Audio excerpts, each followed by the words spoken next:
Hey everybody, Edo here, and I am excited today because I have Sen Lim on the line. Say hello, Sen. Hey everyone, how you doing?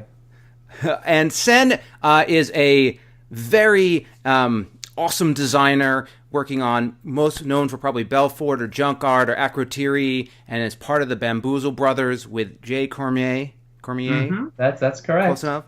And Game Artisans of Canada. So I'm super interested in learning more about how you got into design and grew into the space, and then we'll spend some time talking about how you can be on the internets at all the times. So we'll get there. But how did this all begin for you? It began as a passion project, as a lot of this does for most people. I don't think many people say, I'm gonna make games professionally. I mean, I'm sure people want to, but the trail is long and fraught with danger. So not a lot failure. of people. Danger or failure. Yeah, same thing, really. Or the fear of failure, really. A lot of people just kind of think about it as a hobby, a side thing. And for us, it was that as well. It originally started as a thing that Jay and I could do to keep in touch with each other. We started before Jay moved out west. A lot of my friends seem to move out west, Edo. Isn't that, I mean, you're playing with Jesse tonight, aren't you, at game Yeah, night? yeah. Yeah. All my friends seem to end up out west. Maybe it's me. I don't know. But when Jay moved out west, we had originally started designing games way before he moved, and they were not good. So we just kind of stopped that as a thing to do and kept on just playing games. But when he moved out west, we couldn't really play games, although there was, like online stuff. We just felt like we had to do something more to keep in touch with each other, to do something productive with the time we did spend with each other, rather than just, Xbox Live or PS whatever.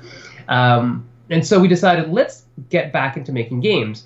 So I went out to Vancouver with my family about 12 years ago, because my oldest was 2 at the time, so he could fly free because, I'm It's thrifty true. like that. I'm thrifty like that.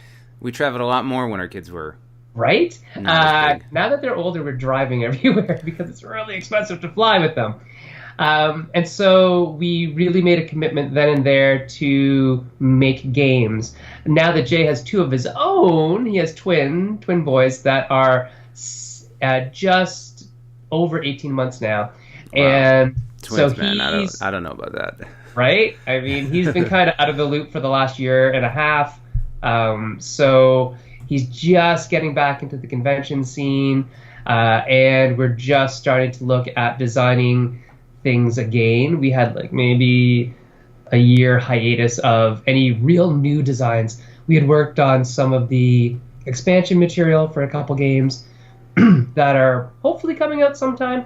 And then now we've really started chugging on a few good projects. So that's how we got into it. It was just a way of staying in touch with each other and maintaining a friendship that was really based around games and stuff like that across a very long distance. So Awesome. the internet was our friend.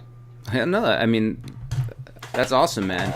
And I mean, even since then, you've done designs with some other people as well, like Jesse with The Legend of Korra and a handful of others. But so in terms of, you're talking about 10, 12 years ago, that was probably a little bit more traditional in terms of bringing a game design and pitching it to a publisher and going that route. Was Belfort your first game together, or like what was your as a team? Belfort was the first game that was signed, but it wasn't the first game that was published. We had another game published through Tasty Minstrel called Train of Thought that was published about now 8 years ago. So it was VGG Con release about 7 or 8 years ago. And it was just really fast to make because it was a party game. So it was words and cards and a timer, and that's all it was. Right. It was much, much different for Tasty Minstrel to do something quick like that than it was for them to put together the game that is Belfort, which is quite a lot of stuff in a box. So Yeah, there's more there. yeah, right. And so, help me out. Across the time period and the games you've done, have any of them been ones where you or the two of you were kickstarting them, or were they with publishers who either did it on their own or used Kickstarter as a platform? So we never kickstart ourselves. We've never self-published, and there's reasons why. that we can go to in detail if you'd like. But no, they've all been kickstarted by other people for us. The only Kickstarter I've ever run is for maple syrup. Right, was, and that's it. the show, which is, you guys are originally a podcast and YouTube, or doing both, or where are you guys? It was originally a webcast, so YouTube now, Facebook Live. Webcast, awesome. I don't know what to call it, because if you call it a podcast, then it's not really a podcast. And then the audio is ripped and put to podcast, but it's raw audio. It's like we don't edit it at all. It's kind of funny, really, because there's all whatever glitches happen on Google Hangout or whatever we're using, the recording just is that. So. And so you did run that Kickstarter, you're saying? Yeah, we did run that Kickstarter. And so on the publisher side, from a creator perspective, I mean, obviously you've moved through and had success and are more of a known named designer, right? So that I'm sure pitching and pushing your games is a lot. At least you get in the door a lot more than just a typical new designer might. Yeah. But in terms of, for you, looking at, hey, let's just keep going the publisher route and pitching our games versus, hey, let's actually try to do the become our own publisher, do the Kickstarter route. As you said, sort of mentioned it, what is it for you that makes you lean one way more than the other? Well, I like designing. I don't like logistics. At the same time as I'm designing, I do actually think about logistics a lot. I just don't want to be the one doing them. I'd like to tell somebody how to do them. Maybe I'll boss people around. But to do all the connections with distribution and the shipping and all that kind of stuff and going to conventions, not that I don't like going to conventions, but being in a booth and, selling, that's really not my personal strong point. So, I mean, if I did it, it would either be I'd need to hire people to do all that other stuff for me that I don't like to do. And that may happen at some point in time. The other thing is that I have a job that I really love. I'm a professor, so I love to teach.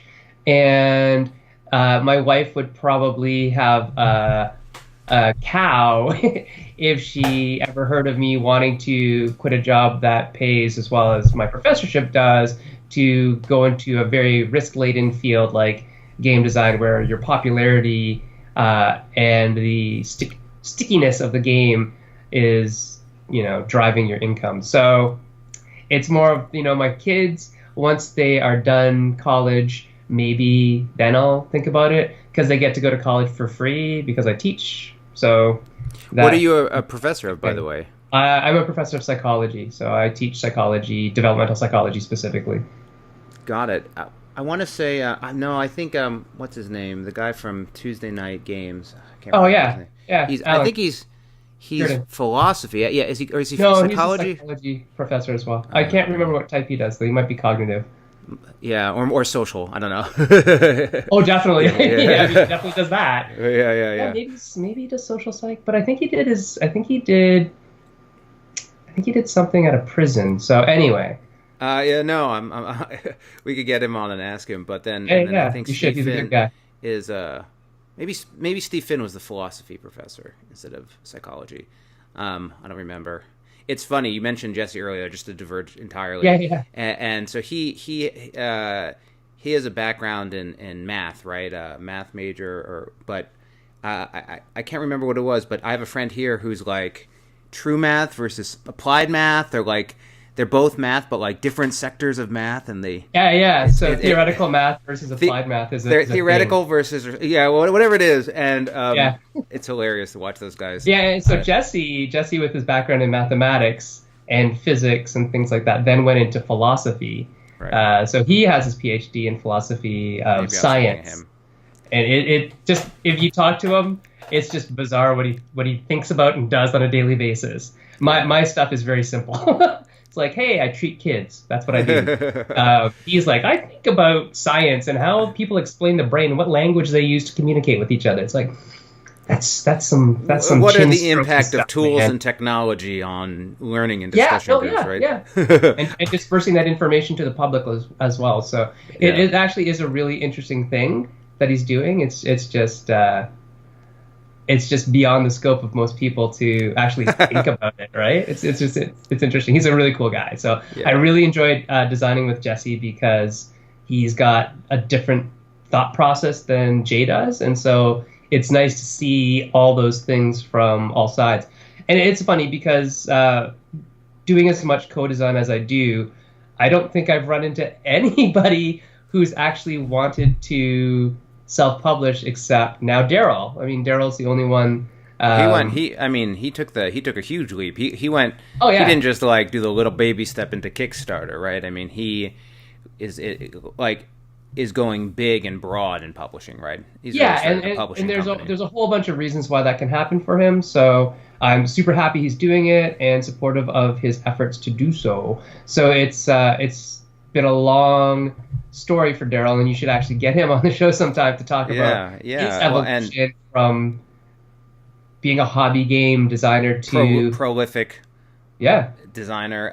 So we're talking about Daryl Andrews of Sagrada fame, among others, but also of Maple Games, right? That's the name of the... Yeah, that's the new company's Maple Games. And it's really interesting because, I mean, all four of the people, myself included in those four, that we've talked about are Game Artisans of Canada and have come up through the Game Artisans. Daryl was a person that I mentored. Jesse I mentored as well. And so the Game Artisans of Canada has this real history, I guess, of doing some pretty cool things in the industry and helping people just to become better at design, and then whatever they hope to do past that. Yeah, and you have Gabe from Roxley, right? I mean, you have a lot of... Yeah, Gavin. Gavin from Roxley. And Adam and Paul are out there in Calgary from Roxley. Jay and myself. There's lots and lots of other people who are game artisans who have a lot of published stuff. Yves Tournier. Yeah, and if you're in Canada and you don't know about it and you're into games, you should find out. I did. I think it was probably almost 6 months or a year ago. I don't know. I can't remember anymore. But I did a little segment on with Erica. Game Artists. Yeah. Well, I had the Q&A with Erica, but also I just did a Game Artisans of Canada only little thing. And so it's super cool. It's super cool. It's much more structured and designer focused, and art too, but compared to League of Game Makers or some other organizations on the state side that are doing some of those things, but you guys seem like you have it down, so to speak. Well, I think that as we're getting bigger and as people are becoming more prolific in their own design, it's kind of fallen, not by the wayside, but it's just like we have to get back on track every now and then and kind of, just kind of get back to our roots and say, what are we doing now that promotes game design in Canada for the people who aren't prolific anymore? That was one of the things that I think undercut is probably not the right word, but hampered League of Game Makers, because League of Game Makers started with a bunch of people who really wanted to be in games and talk about games and like get into the game industry and support each other and do all those things. And years passed, and just about every single one of them, one way or another, like either is working for a publisher or has their own publishing company or is a routine designer, and suddenly all of their bandwidth and time got sucked away, and it wasn't an institutionalized organization that had a funnel of people coming in, a funnel of people like driving the live organization, and then a funnel of what are those called? The people who graduate. The starts with an A. When you graduate from college, you are the alum, like an alumni system, right? And not that it has to, but like, so you just, the energy you need to have to sort of like be in the middle of it is a little bit different than the one where you've sort of graduated out and you've got all these things going on, and if you can't maintain that healthy band of people, you can sort of have organizations that slow down, right, and don't do as much stuff. They're not like self-fulfilling, or they don't run themselves. So and we're running into that a little bit, just with, like Chris Chung. He's a game artisan. He's just released his second game. His first game was immensely popular. So do we have time? Does he have time to keep going on with artisan stuff and responsibilities? Chris Chung, if I'm not mistaken, we're talking about Lanterns, right? Yes, Lanterns, Chris, yeah. And I did it. That's hilarious. He just posted yesterday that so many people call his new game Smell Smashers. It's Spell Smashers, but I just fell into the trap. Right. There's 2 games right? zone right there. Yeah. No, yeah, but and that's one of the challenges of building and maintaining and growing sort of an organization that's meant to outlive any of its members, right? Yeah. But anyway, we digress. So one of the things I wanted to bring up with you and talk to you about was you are, by most accounts, hyperactive online, right? You have a lot of just you're commenting, or whether and in groups and adding feedback and posting and streaming stuff that's going on in your world.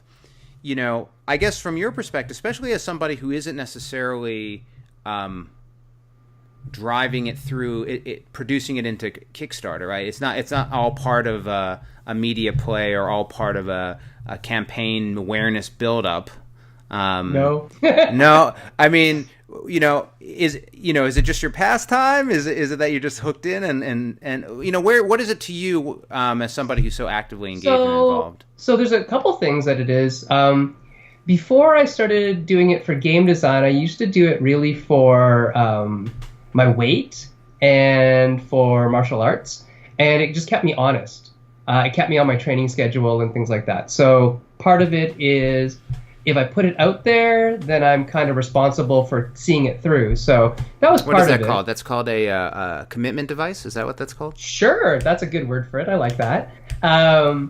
I would also call it guilt. No, I don't actually feel guilt that much. So it's not really about that. It's more about letting people know that what I'm going to do, and then people support me. So it's not necessarily that I'm trying to gain the support. I already have friends that will support me no matter what I do, and they just happen to be on Facebook, and they'll say, great, let me know when you hit that next milestone or something like that, and we'll cheer you on then. So it started out as that, and then it just became, I have so many people that I like to talk to, and it's funny, I'm super introverted. You probably wouldn't know that, but electronically I am super extroverted, because it takes a lot less energy out of me to type than it does to talk. Well, thank you for being on, by the way. Yeah, no problem. I don't mind this. Like, if this was in person, if this was anything like that, it would be a different level of commitment, of energy for me. Not that I wouldn't do it, but it'd just be slightly different, right? Slightly more intense. And as a teacher, I have to actually, September, I will come home and sleep every day after class because I'll be just that drained, because I have to turn kind of on. I have to be in on mode, and I feel like I'm performing. And so I don't want to be that when I'm talking about games, because games for me are fun. And so if I use it as a social play to, garner audience and crowds and things like that towards a crowdfunding thing, it would, to me, feel disingenuous and feel like work, and feel like I was trying to do something that wasn't me or who I was. So I think that whatever I'm doing out there on the net in terms of social media stuff is really just me. It's just me being me. I like to show people cool things because I think it's cool, and I hope you think it's cool too. Not because I want to get looks and likes and things like that, but because I think you'll legitimately be interested in that thing. And the more and more people that are game designers or adjacent to game design that are part of my social media, friends and circle, the more of that stuff I put up because I think they're excited by it. Some of it happens to be my stuff. Some of it happens to be other people's stuff. Sure. And in the course of all of this, I get very caught up in people's trials and tribulations. And that's just part of being an empathetic human being, I suppose. So I guess being empathetic on the internet's a good thing, right? I think so too. I guess one of the things that helps me do that is that I don't sleep. I don't sleep much at all. So this has been a thing my parents would say ever since you were born, that I don't really sleep a lot. So just out of curiosity, 2 hours a night, 4 hours a night, 6 hours? It's like 4 hours is a standard night for me. As I've been getting older, though, I've found that I need more. that I did when I was younger. But even my students will say, "What are you doing up at 4 o'clock?" I'm marking my papers. It's like, I couldn't sleep, so I'm marking your papers. You'll pass that after you talk to them, though. No, not usually. I meant after a day of school, you'll come home. Oh, a day of school, yeah. But the funny thing is that changes as the semester goes on. So in October, I'm no longer drained from a day of school. It's actually not a physical tiredness; it's an emotional tiredness of having to be, happy, smiley guy all day long. So that's usually that's about. With the amount, I mean, clearly you're getting all this. I mean, joy might be not the right word, but benefit and value from engaging and interacting and sharing. Sure. And but one of the things I know that a lot of designers struggle with is the sort of focus needed to design while having the constant barrage of online all the time, internet. Mm-hmm. Do you have any tips and tricks for how you split from like being a presence and being heads down and getting your design work done, or does that not cause you any problems? Like, how does... I think my co-designers might say, you should focus more on the design part. But part of the reason why we are as prolific as we are in some ways is because of the social media part of it. So it's this sort of balance. 6 of one, half dozen of the other. Yeah, and definitely a balance. For sure, there are days when I disconnect. There are days when I don't do as much on social media as I'd like to, or that I could do in order to get work done. And there are times when really I need that social media part of it to do my work. So I'll often post questions online, just even things like, who's your favorite Dragon Ball Super character is an actual design question that I have. I just don't pose it as a design question. Or I will do work.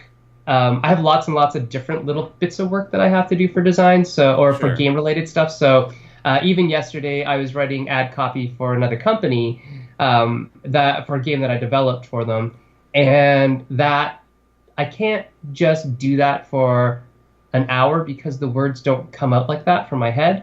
It's like I write a few things, and then I go talk about something on social media, and then I'll come back and I'll write a few things, and I'll go back and talk. And if I just sat there and looked at the page, I would just sit there and look at the page because the words just wouldn't come out of my head. So it's all for you. It's sort of part of your natural multitasking and process too. Yeah, it's part of the process is a discourse process, I think, which is why I work really well with co-designers. Is because I need somebody to bounce ideas off of, and it's not that I don't feel secure in my ideas. It's that my ideas aren't necessarily well refined the first time they come out, and I need somebody to help me hone them. So, like a devil's advocate. Devil's advocate, by the way, is a position in the Catholic Church. If you really want to know more about devil's advocacy, it isn't the person who is, crapping on your post because they disagree with you. It's something totally different. And so I actually need a devil's advocate to help me fine-tune and hone my argument as to why I believe we should change, the number of cards from 52 to 54. Is there a real legitimate mathematical reason for that? I need to argue that, and having somebody in my design circle that I can do that with, like a co-designer, is great. And for things that I don't have a co-designer for, I usually go to social media. I usually say, hey, what do you think of this? And I think that a lot of the forums on social media, like the guilds that exist on Facebook, have been super helpful for people who don't have co-designers. And so I give back to that group a lot because they've given me a lot. Whenever I have a problem that my co-designers might not be available because we live in different time zones, like 3 hours of difference. Sure. So if I'm up early and writing something, Jesse and Jay might not be up, so I'll write to the forum, and somebody in the Eastern time zone. There's always somebody up on the internet. Right. That's the other thing. It's usually me. So there you go. You plus somebody. Yeah. They never have to worry about you not being online. Yeah, I'm on there pretty much all the time. All right, so I want to ask you a question about an older game, and I want to ask you a question about some newer stuff. Sure. So, and you may have answered these questions somewhere. I'm sure you have at one point or another, but I'm curious, so I'm going to ask it. Sure. One of the game, probably the game, your game I like the most, is Akrotiri, right? And you guys put together this sort of big box experience into a two-player not head-to-head, but like, pick up and deliver, whatever you want to call it, game, right? And I'm currently working on a two-player asymmetric two-player game, but the challenge that you always face when you're making a two-player game, and this probably peels off more when you're doing the Kickstarter, but I'm sure publishers bring it up all the time, is sort of that decision on like, well, why isn't it 2 to 4, or why isn't it 3 players, or why isn't it 4 players, or why isn't it 5 players? I'm just curious. I mean, when you were developing that game, was it that from the outset? Did you have any pressure? Did you start with more and dial it in? I'm just curious what that's. No, that's a great thing. I actually talked about this yesterday on low player count. Oh man, yeah. Well, if I had just listened, but no, it hasn't even been released. Oh, okay. And Cole Whirl from Leader Games was on as well, so he had some really interesting insight as well that made me think about that in a different way. So I might kind of repackage what he said as well. So it actually started out as a 2 to 5 player game, and we had to dial it back. Not because we wanted to. We actually didn't want to at all. We thought, we're smart designers. We know what this game is. It's a 5-player game. We can totally play it in 5. But Sophie, who had signed it for Z-Man through Philosophia F to Z, had said, no, there's no way we're publishing this as a 5-player game. She said, we'll only publish it as 2. And so Jay and I hummed and hawed, and we were like railing against it and going, no. But we really wanted to be published. This was like maybe our 3rd or 4th game. And so we really, really wanted to work with Z-Man. This is like the complete opposite story of what I was expecting, by the way. Right? And so she said, no, we're not going to do it unless it's 2 players. And so we hummed and hawed for about a week, and then we said, I guess we're going to have to succumb to this thing. And in the end, when you think about it, what Sophie did was brilliant. And I'll tell you the reasons why she did it after I tell you why she's so brilliant, is that Akrotiri as a 2 to 4 or 2 to 5 player would have got lost in the mix. It would have just been another game that was 2 to 5 players, 2 to 4 players, and it would have been it. But as it stands now, Akrotiri is one of the most well-respected, I guess, 2-player games because of how much it packs in such a small box. And when the price was what it was when it originally came out, when it was like $20 or $30, it was like, whoa, all that for $20 or $30. Now that it's up to $35 to $40, it's a little bit, samey. But the niche market of 2-player games, where you stand out in that niche, makes that game just, elevated to this whole other level. And the fact that there's a whole lot of print run issues, not in the printing of it, but just because of the transfer of the company a few times, and the print runs running short. People have been looking for that game forever, and when it comes out, the print run is sold out in a week. So it's been a really good game that way for us, so much so that Z-Man is saying, hey, why don't you guys work on another 2-player game for us? Because they want more in that kind of line. When people say, what 2-player games really give you that really deep experience without being conflict or war? And there's really 2 games that come to mind, one being Targi and the other one being Akrotiri, right? And so those are usually 2 of the games that people hold up as examples of meaty games that are 2-player only, specifically for 2 players. And the funny thing is that it didn't start that way. And the reason why Sophie said no to a 4 or 5-player game is because she liked playing it so much, she liked the game so much that she didn't want to wait for her turn. And that was kind of the reason. I don't want to have this much downtime between my turns. I want to play. I want my next turn because I enjoy playing this game.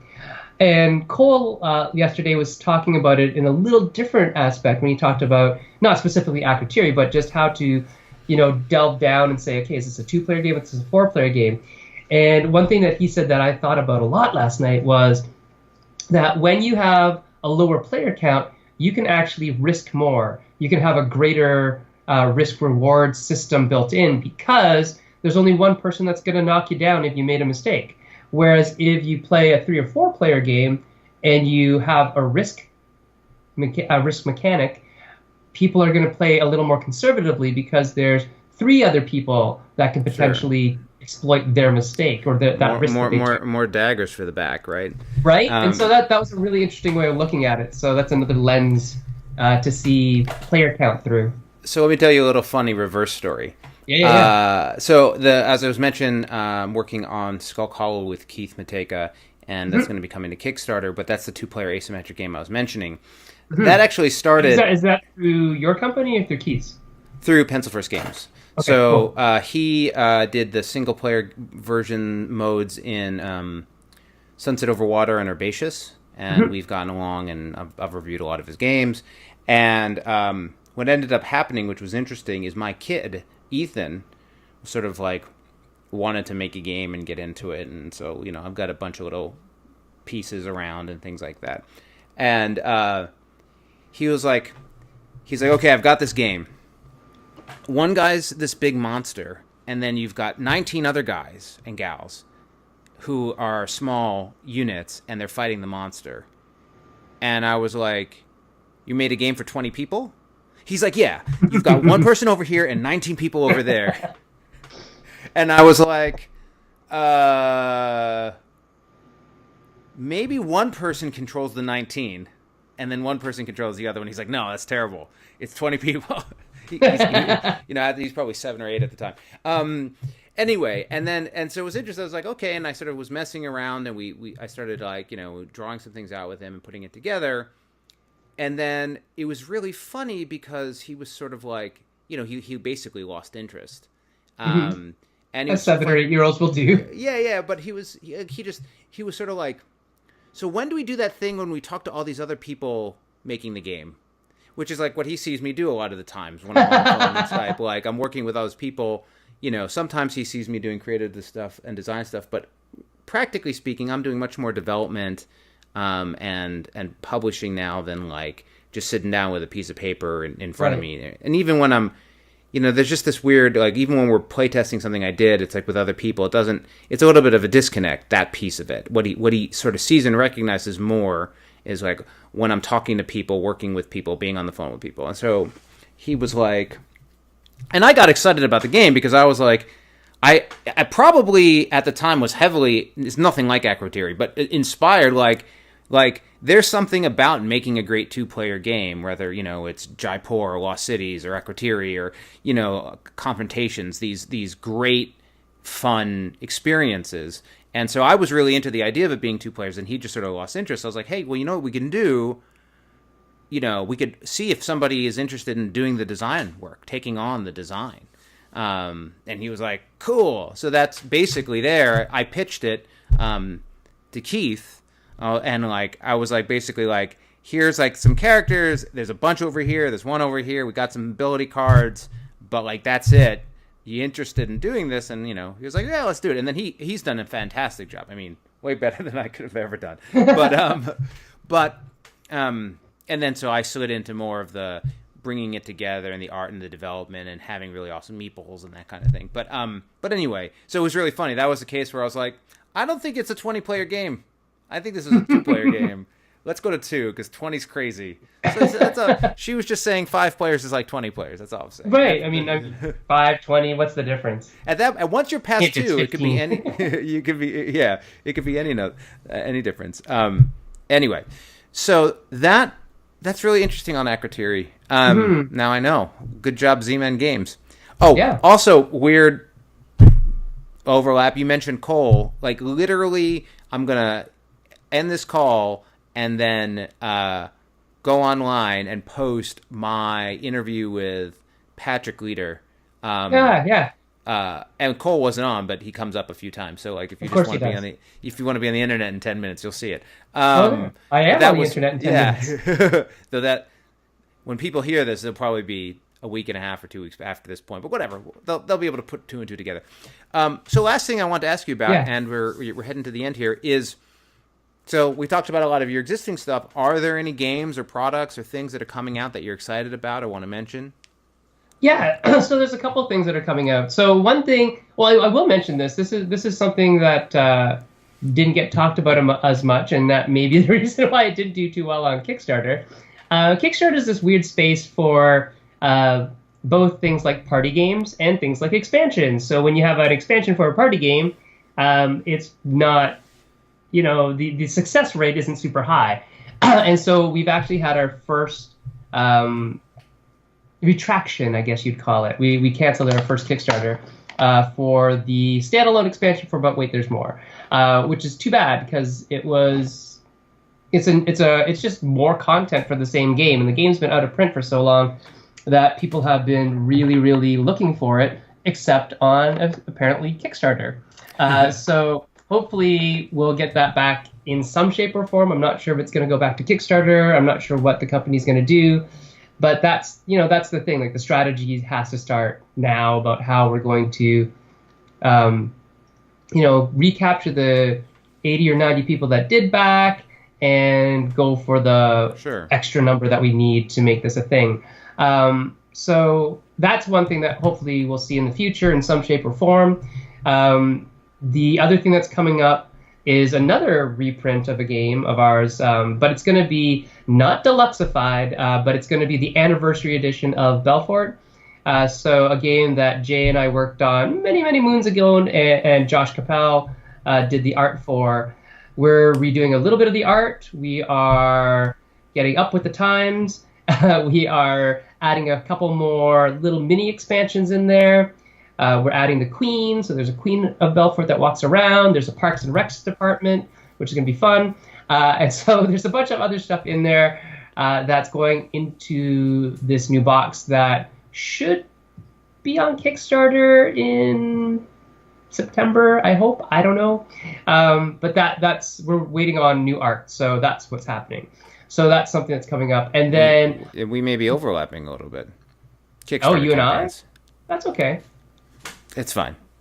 I'll have the tide will lift all boats, and then sink some, but hopefully not ours. Yeah. That's it. Yeah. Anyway, keep going. Sorry. Oh no, it's okay. And then Daryl, as I mentioned before, Daryl signed a game from myself and Jay Cormier, working with one of our good friends and one of our favorite comic creators ever, Matt Kint. He's a New York Times best-selling graphic novelist for the series called Mind Management. It's a series about psychic spies, is probably the best way to describe it, and a history of trying to protect the world without, being found out and that kind of stuff. So the game is a hidden movement game that is set in this world of mind management, and Maple Games will be producing that within 2019, I think. So it'll be coming to Kickstarter probably at the end of this year, beginning of next year, I believe.